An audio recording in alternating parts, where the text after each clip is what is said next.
Welcome to the Hill and Ponton Disability Blog. I'm Natalia, Jofre, the director for our Social Security section here at Hill and Ponton. And my name is Shelly Campbell. I'm the senior Social Security attorney here. So you've watched some of our previous blogs, hopefully, where we talked about the sequential evaluation process, basically how does Social Security figure out whether you're disabled or can meet their disability criteria. And we have sort of talked about how work, age, education are also determining factors in evaluating your disability. And today we want to talk a little bit more about work and specifically skill level, which can you explain what that is? Sure. As Natalia stated, Social Security is going to look at the past work and determine the physical exertion that was required for the work and also the skill level.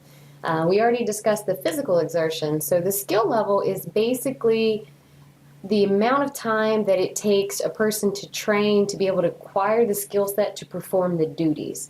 That's going to range on a scale of 1 to 10, and there is unskilled work, semi-skilled work, and highly skilled work. So your unskilled work will be work that you could probably learn very quickly and perform quickly.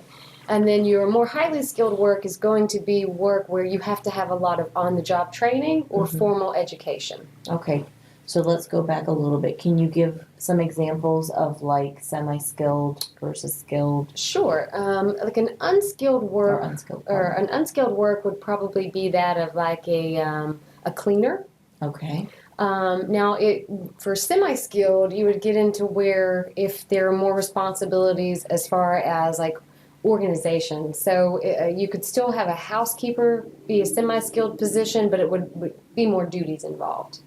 So like if they were a supervisor? Exactly. Okay. That's correct. Okay. And then from there you're going to move up depending on the training that's required. So let's say an attorney would be a highly skilled position due to the education that's required. And that would be the same as a mechanic or an electrician because the same education is required, it's just more on-the-job training. Okay.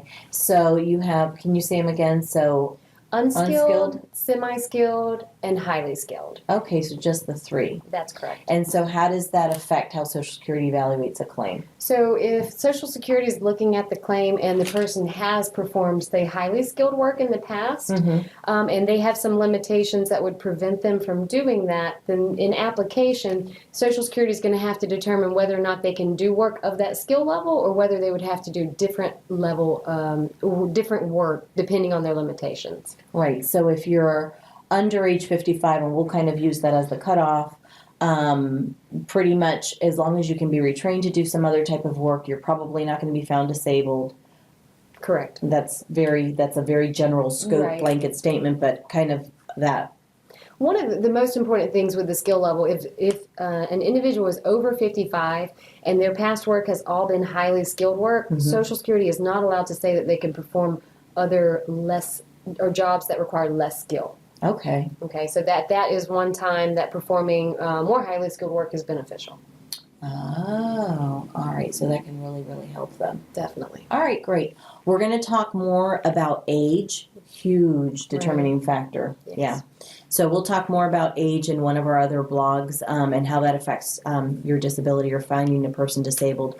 But if you have any questions regarding topics we've discussed in our blogs or whether you could potentially qualify for disability benefits, feel free to call our office or visit our website at hillandponton.com. Thanks, and we'll see you next time. Thank you.